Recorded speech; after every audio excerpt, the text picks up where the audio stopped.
Hello dear students, welcome to English video lecture. I am Professor Randir here. Friends, we are dealing section number 4. In this section, we have to learn the very first point, 4.1, history of drama.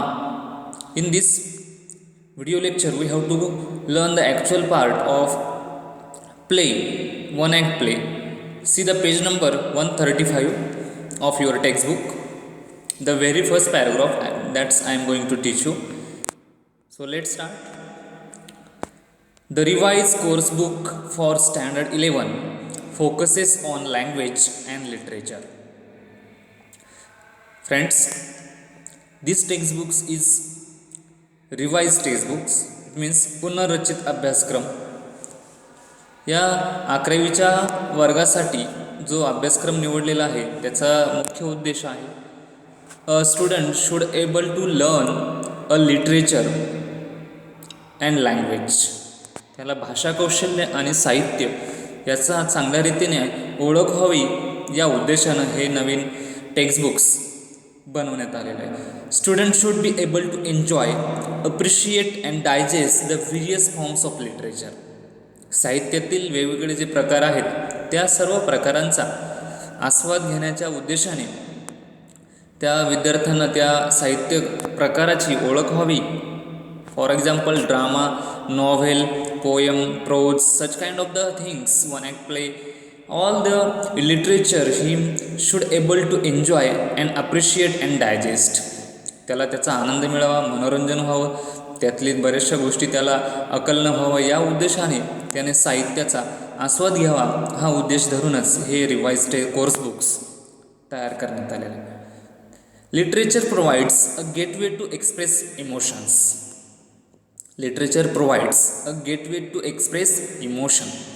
We know very well emotion means भावभावना. आपल्या ज्या feelings असणार आहेत त्या या लिटरेचरच्या माध्यमातून या feelings आपण अनुभवत असतो.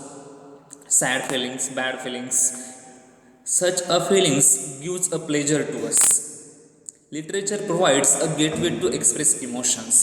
आपल्यातील भावनिकता वाढीसाठी लिटरेचर किंवा त्या लिटरेचर माध्यमातून भावनिकता आपली व्यापक होत असते. दिस इज अ पॅराडिगम शिफ्ट. आमूलाग्र बदल असा घडून आलेला आहे आणि लिटरेचरमुळे मनुष्याला वेगवेगळ्या गोष्टींची जाणीव होते. परिणामी तो त्याच्या आयुष्यामध्ये बरंच काही नाविन्य आणण्यासाठी प्रयत्न करू शकतो. पॅराडिगम शिफ्ट म्हणजे खूप परिवर्तन म्हणू शकतो आपण त्याला. From studying and general extract of literature to understanding a specific genre of literature. This is a fact.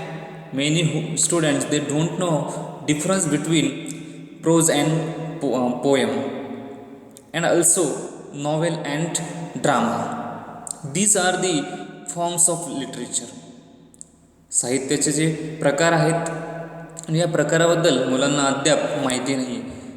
Steel the 10th standard they are just learn the lessons in their textbooks, but actually what is the drama, what is novel, this part is not included in 10th standard. With this intention, one act play as a genre has been selected for close study to standard 11.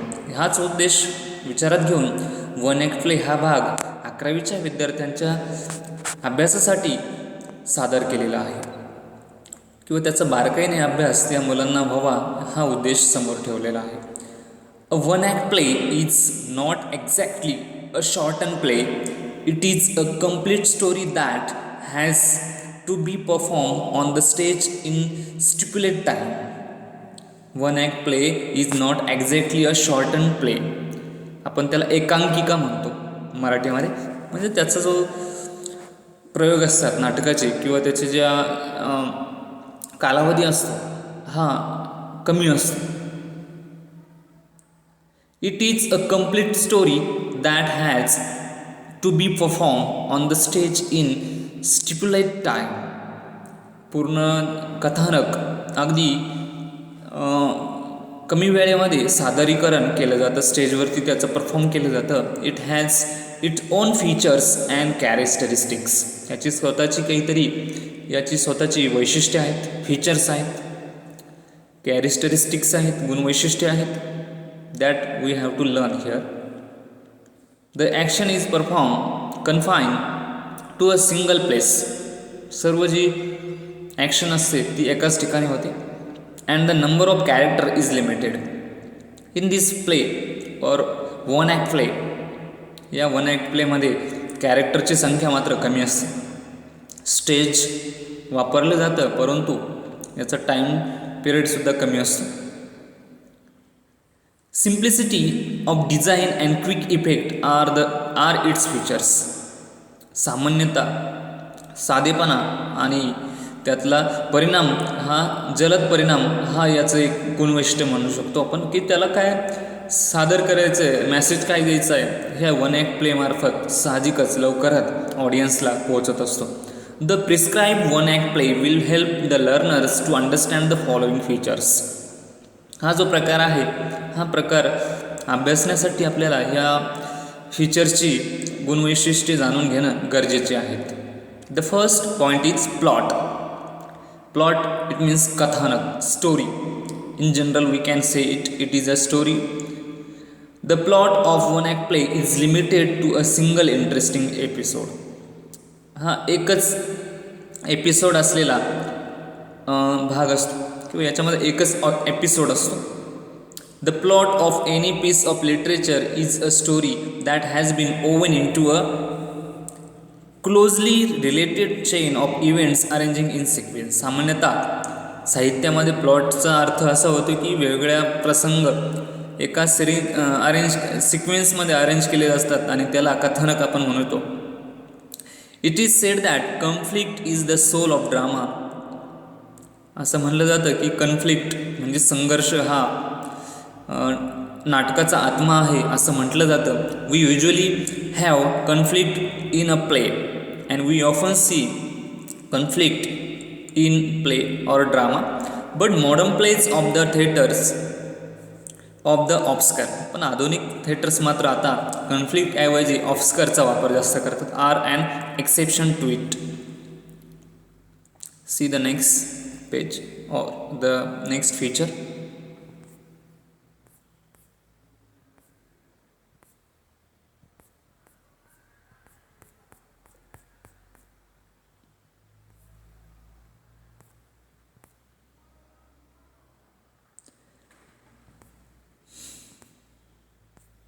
The next is point is theme. A theme is the central idea around which the plot reveals.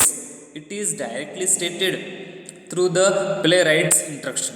Theme म्हणजेच काय topic किंवा subject म्हणू शकतो, central idea म्हणता येईल त्याला आपल्याला, आणि त्या विच द प्लॉट रिव्हेल्स, आणि हे या थीमच्या आधारे कथानक असतं.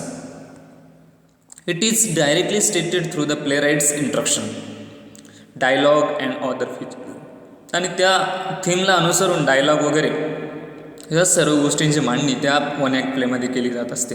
It focuses on the subject of the play, आणि त्या विषयावरती भर दिला जातो. It can be implicit or explicit. There can be a number of sub themes. यामध्ये उपविषय पण असू शकतात, सब टायटल पण असू शकते किंवा सब थीम म्हणू शकतो आपण त्याला. That portray human life. मानव जीवनाशी निगडीत अशा विषयांचा समावेश यामध्ये असतो. The theme help to convey the message of the playwrights, आणि या थीममार्फतच मॅसेज थॉट प्रोव्हाइड केला जात असतो. The next point is setting. Third number, setting or location is a place where the story take place. सेटिंगचा अर्थ म्हणजेच की ठिकाण, ज्या ठिकाणी ही स्टोरी वगैरे सर्व साकारले जाते किंवा वन ॲक्ट प्ले प्रेझेंट केलं जातं, that spot call setting. Setting or location आपण म्हणू ठिकाण म्हणतो. Place where the story take place. A drama is meant for stage performance. Obviously drama हा सादर केला जातो म्हणून याला स्टेज परफॉर्मन्स असं म्हटलेलं आहे. The location or setting is reveal through effective use of variety of props. या सेटिंगमार्फत ड्राम्याची इफेक्टिव्हनेस वाढवली जात असते. The unity of time, place and action has been taken into consideration while setting the stage. Time, place, action. These are the three unities in drama or in literature that follow while performing any play or one act play. नाटक किंवा एकांकी सादर करत असताना या तिन्ही गोष्टींचा बारकाईने विचार करणं गरजेचं असतं. That point are time, place and action. The proper use of setting helps the play to the impactful. जर सेटिंग योग्य रीतीने असेल तर त्याचा परिणाम चांगल्या रीतीने साधता येतो किंवा त्याचा चांगला रिझल्ट आपल्याला मिळतो. Next point is language. Here the spelling mistake is here should be LANGUAG, but here is E is wrong here. Language. We all know that the pen is mightier than sword. Likewise, words are the weapons of the right. आपल्याला माहिती आहे की the one proverb that tells us that pen is mightier than sword. Pen हा तलवारीपेक्षाही श्रेष्ठ आहे. How it is? Because a writer who uses pen to write a story, a soldier who used sword to kill someone. It means a sword kills someone. It means he destroyed the life of human being. And a pen, with the pen we can write a story. It means we can share the knowledge to others. It means it's a creative thing or creativity product. Therefore, the proverb is here, pen is mightier than sword. Pen हा तलवारीपेक्षा श्रेष्ठ आहे, कारण की तलवारीने असंख्य लोक मारले जाऊ शकते, उद्ध्वस्त केलं जातं, पण पेनाने आयुष्य घडवलं जातं, पेनाने आयुष्यामध्ये नवीन रंग भरले जातात. त्याचमुळे हे सेंटेन्स इथं आपण ॲप्ट धरलेले योग्य आहे असं म्हणू शकतो. You have enjoy film of Charlie Chaplin who use non verbal communication very effectively through his body. We often see several movies, especially in Hollywood movies. Charlie Chaplin, one of the greatest person, actor or the conjuration, जादूगार विदूषक म्हणू शकतो आपण, और comedy king we can say him. हास्य विनोद करणारा कलाकार की त्याच्या हावभावातून त्याची देहबोली आपल्याला लक्षात येते आणि त्याच्या फिलिंग्स आपल्याला आपल्या चेहऱ्यावरती त्याच्या ॲक्टिंगद्वारे आपल्या चेहऱ्यावरती वेगवेगळे हावभाव येत असतात. जस्ट बिकॉज ऑफ की त्याच्या ज्या मुवमेंट्स आहेत, non verbal communication skill is outstanding one. त्याचं जे मुख अभिनय आहे तो खरोखर वाखाणण्याजोगा आहे, कौतुक करण्याजोगा आहे आणि त्याचाच परिणाम आपल्या ऑडियन्सवर होतो आणि ऑडियन्स त्याच्या ॲक्शन बघून त्या प्रकारचे त्यांचे फिलिंग्स, त्यांच्या चेहऱ्यावरचे भावभावना निर्माण होत असतात. It convince emotion. Words are the weapon of writer. शब्द हे लेखकाचे काय आहेत, हत्यार आहेत आणि ते योग्य रीतीने वापरण्याचा अधिकार ह्या रायटर्सला आहेत. It convince emotion and underlying meanings profoundly. Charlie चॅप्लिनचा अभिनय बघून आपण इमोशन्स आपले जागृत होत असतात. One act play has a profound effect due to its brevity of words. आणि वन ॲक्ट प्ले हा त्यापैकीच एक भाग आहे, त्यामध्ये परफॉर्मन्स सादर केला जातो. William Shakespeare's drama Hamlet says to be or not to be. The dialogue of the playwright used technique like projection. You often heard this dialogue in several movies, to be or not to be. This is the greatest dialogue in Hamlet, written by William Shakespeare. या डायलॉगची ख्याती जगप्रख्यात आहे आणि परिणामी याचा effect हा खूप मोठ्या रीतीने झालेला आहे.